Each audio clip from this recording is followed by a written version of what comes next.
Hello, Maverick traders. Welcome out to your currency recap for March 25th. Let's get prepared for the week ahead. We're going to take a look at what meaningful news is out there, what might be moving, equities, currencies, crypto. We're going to break them down technically, look at entry and exit points, and then, of course, always highlight our very best setups and ideas. Disclaimer. This video was created for professional Forex and crypto traders. Maverick Currencies is a proprietary trading firm that employs professional traders around the world.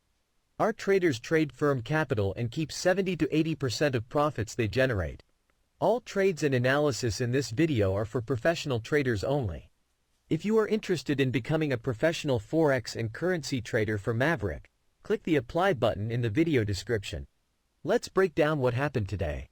All right, so looking at markets, there was not a ton of movement, but it's more of the same. And we've been on board with this idea of what's moving in currencies, and what's been moving continues to move in the right directions. What's bullish is bullish, what's bearish is bearish. But let's look at the news today.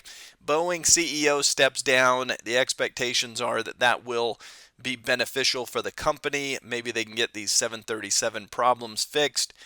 He was basically in charge of that, and so they feel like new leadership will be a positive. Interesting that the stock was up on that news.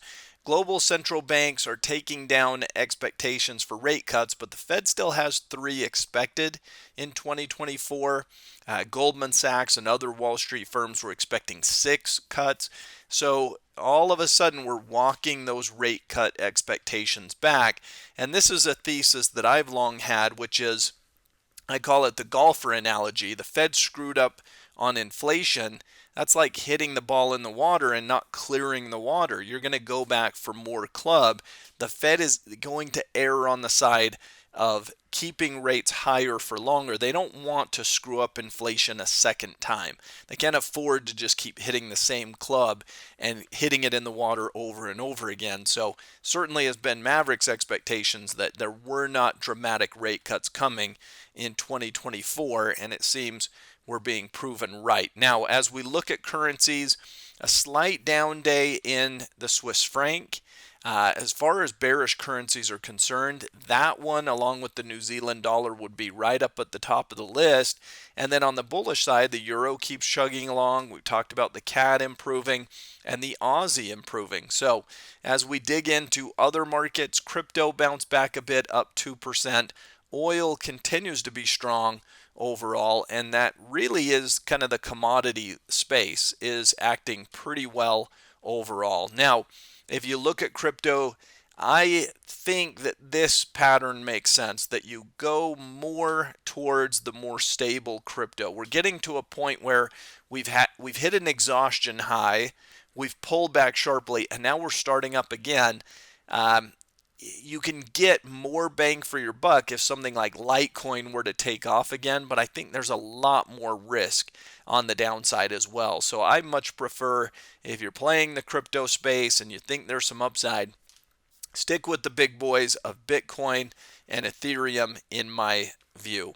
Now, equity markets continue to chug higher. We can see here, I mean, it's just steady as she goes. This is an uptrend in the purest form, higher highs and higher lows. We consolidated and we broke out yet again. What would be concerning is if these markets were to kind of have a false breakout and to start to plunge here within the next couple of days, but that's far from a guarantee. So as long as this trend is upward, you really have to kind of ride that trend until it truly rolls over.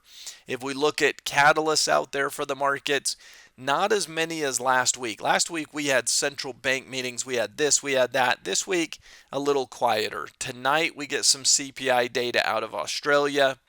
That's Tuesday night, not even tonight. Tonight's empty. Tuesday night is Australian CPI. Wednesday we get a Fed speaker, but that's not Jerome Powell, so not expected to be a major mover. You get some GDP numbers out of Canada and the US on Thursday, some home sales and stuff, but this is really the only thing that matters is really Friday, I think, in terms of markets. You get core PCE, which is the Fed's preferred inflation gauge, and then you get Fed Chair Powell speaking. So most of this is not a market mover. I would say Friday with core PCE and Fed Chair Powell speaking is on paper likely to be the one that drives more volatility. So Friday is certainly the day as far as things are most likely to occur. Now, if we look at currencies generally, here's the breakdown for me. Now, I've been on board. I've liked Euro as my number one favorite. I do have to say, Aussie and CAD have both shown big time improvement. So at some point, Euro's going to kind of stall out a little bit, and we're starting to see where new leadership is probably going to come from. On the bearish side, the Kiwi cannot get out of its own way, and the Swiss franc has been very bearish. So look, those charts continue to trend lower, and those have been my two favorite bearish candidates. So I love the makeup of this. The only concern would be a big rotation. Certainly, if you saw equities start to dive or something like that, then you'd expect maybe there would be a big flip-flop happening in currencies. But right now, this is pretty much the way that the charts look, and they continue to trend in that direction as well. So if you are looking at a newer place, a newer space to start to look for some upside opportunities, Aussie and CAD are providing a little bit of new leadership and new opportunity on the upside. Now let's talk possible trades. I'm going to pull this up here. We've got Bitcoin. If you're looking at this technically, we're underneath the prior high, but we're getting a lot closer to that, certainly than Bitcoin Cash and some of these other cryptocurrencies. Even if we get up to that space, you'd expect it to kind of stall out against that. Maybe this is a cup and handle that will form, but a push up towards that resistance is where we're headed at this point in time. Again, like we talked about, let's look at a couple of these improvers. CAD with a nice break higher may consolidate for a couple of sessions, but I'd still anticipate more upside. And then Australian dollar is consolidated, broke, pull back, probably a buying opportunity once again. So if you're looking at this, certainly in the commodity landscape, we're seeing oil start to strengthen. We're seeing gold at new highs and such. I think Aussie is a much better play to the upside than Kiwi and continues to be going forward. So in conclusion, crypto seems a bit tired. I think we're maybe cup and handling that type of thing in Bitcoin and Ethereum. Continue to play that relative strength, relative weakness game. And of course, we're going to continue to highlight the best ideas throughout this week. And we'll wrap it up over the weekend with our trading room. Thanks everyone for joining us. Have a great week. We'll see you next time.